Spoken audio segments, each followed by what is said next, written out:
ሰላም ጤና ይስጥልን ክቡራን የዩቲዩብ ቤተሰቦች፣ የሰዓቱን አጫጭር መረጃዎች እየቀርብ ያለው እስከ ፍጻሜው አብራችሁን ቆዩ።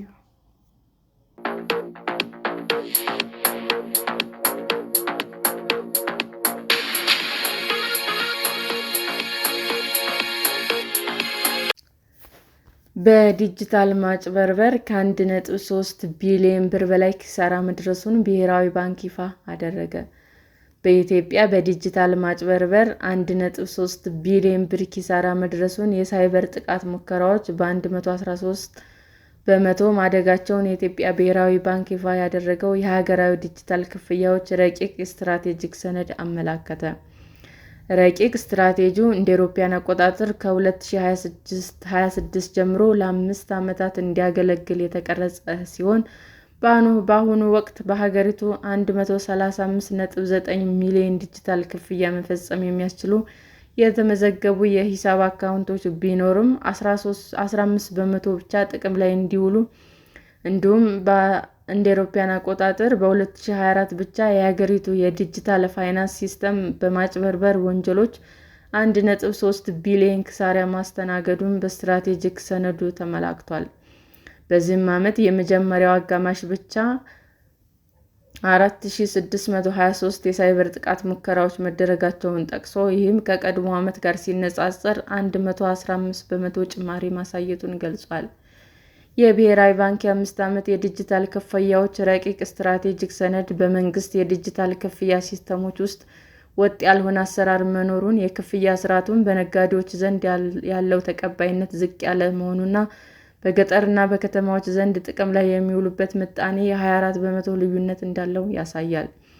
እንደ ሰነድ ገለጻ የዲጂታል አካውንቶች ምዝገባ በፈጣን ሁኔታ ቢያድግም ካሉት 135.9 ሚሊዮን የተመዘገቡ አካውንቶች እንደ አውሮፓውያን አቆጣጠር በ2025 የ30 ቀናት የገንዘብ እንቅስቃሴ ምጣኔ የሞባይል አካውንቶች 15 በመቶ ብቻ መሆናቸውን ይጠቁማል። ይህንን ችግር ለመፍታት እና ተጠቃሚዎችን ወደ ቋሚ ተጠቃሚነት ለማሸጋገር የደንበኞች ፍላጎት ከፍ የሚያደርግ ዋጋ ያላቸው ስትራቴጂዎችን በአፋጣኝ መዘርጋት እንደሚያስፈልግም ይገልጻል። የብሔራዊ ባንክ ረቂቅ የስትራቴጂክ ሰነድ በሀገሪቱ ሰፊ የሆነ የዲጂታል የፋይናንስ ስርዓቶች አጠቃቀም እውቀት ማነስ የክፍያ ስርዓቱ በሚፈለገው መጠን ጥቅም ላይ እንዳይውል ዋነኛ እንቅፋት መሆኑን የሚያብራራ ሲሆን፣ በዚህም ምክንያት በኢትዮጵያ ካሉ ሴቶች 66 በመቶ እንዲሁም ከወንዶች 60 በመቶ ያክል የሞባይል ገንዘብ የክፍያ አገልግሎቶችን እንደማይጠቀሙ ጠቅሷል። ይህ ቁጥር ከሌሎች አፍሪካ ሀገሮች ጋር ሲነጻጸር በእጅጉ ከፍ ያለ መሆኑን ሲያስረዳም፣ በናይጄሪያ 30 በመቶ ብቻ እንዲሁም በኬንያ ከ15 በመቶ በታች የሚሆነው ማህበረሰብ ብቻ የሞባይል አካውንት የክፍያ አገልግሎት እንደማይጠቀም ገልጿል። የስትራቴጂክ ሰነድ በኢትዮጵያ ያለው የዲጂታልና የፋይናንስ እውቀት ክፍተት የሚንቀሳቀሰው አካውንት ዝቅ እንዲል ከማድረጉ ባሻገር ዜጎች ለማጭበርበር ያላቸው ተጋላጭነት ከፍ እንዲልና በዲጂታል የክፍያ ስነ ምህዳሩ ላይ ያላቸው አመኔታም እንዲሸረሸር ያደርገዋል ሲልም ማብራሪያ ሰጥቶበታል። የብሔራዊ ባንክ ረቂቅ ሰነድ እንደ አውሮፓውያን አቆጣጠር በ2024 ብቻ የኢትዮጵያ ዲጂታል ፋይናንስ ሲስተም 1.3 ሚሊዮን ብር የሚሆን ገንዘብ በማጭበርበር ወንጀሎች ምክንያት ኪሳራ እንደደረሰበት ጠቅሶ ይህ መጠንም የሞባይልና የኤሌክትሮኒክ ክፍያዎች መስፋፋት ከጀመሩበት ጊዜ ጀምሮ የተመዘገበ ከፍተኛው መጠን መሆኑንም አሳውቋል።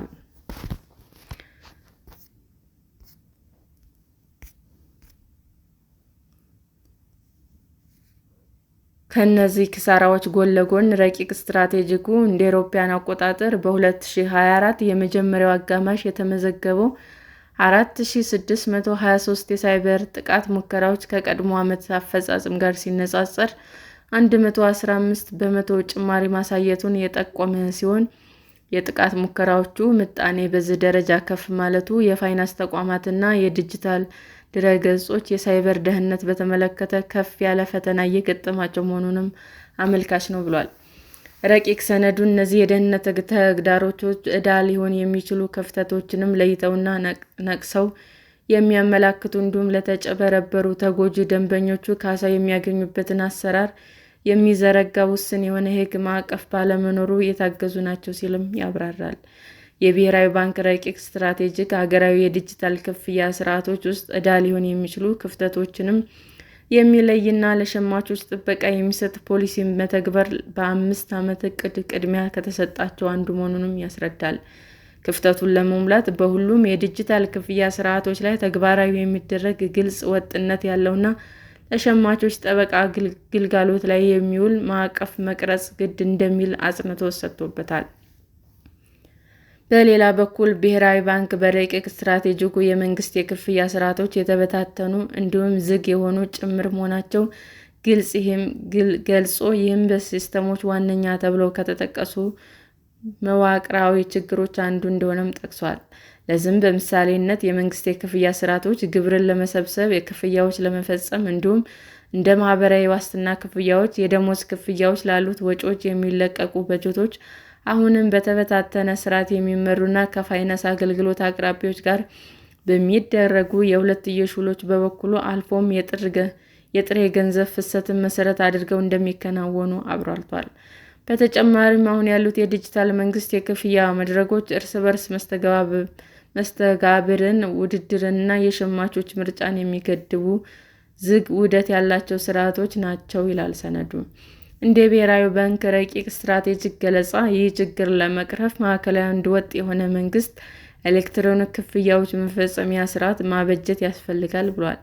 ለዚህም አገልግሎት የሚውሉ ውጤታማ፣ ግልጽ እና እርስ በርስ የተሳሰረ የአፕሊኬሽን ፕሮግራም ኢንተርፌስ የመገንባትና የክፍያዎች መፈጸሚያ አንድ ማዕከል እንዲኖረው እንዲሁም ተጠቃሚዎቹ ክፍያ ለመፈጸም ሆነ ገንዘብ ከመንግስት ለመቀበል የሚፈልጉበትን የፋይናንስ አገልግሎት አቅራቢያ እንዲመርጡ የሚያስችል ስርዓት በመዘርጋት የክፍያ ስርዓቱ በጥሬ ገንዘብ ላይ ካለው ጥገኝነት ማላቀቅ ያስችላል ያለውን ይህንን እቅድ በረቂቅ ስትራቴጂኩ አካቷል።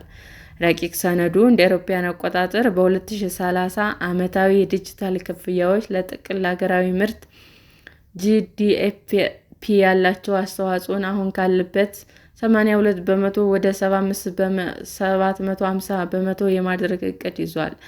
እንደ ሰነዱ ማብራሪያ የዲጂታል ክፍያዎች እንዲስፋፉ ካደረጉት ዋነኛ ምክንያቶች መካከል አንዱ በአስገዳጅነት ጥቅም ላይ እንዲውል በመደረጉ እንደሆነም ጠቅሶ እንደ አውሮፓውያን አቆጣጠር ከነሐሴ 2024 እስከ ግንቦት 2025 ባለው ጊዜ ውስጥ 176 ቢሊዮን ብር በላይ የነዳጅ ግብይቶች በዲጂታል ክፍያዎች መከናወናቸውንም ጠቅሷል።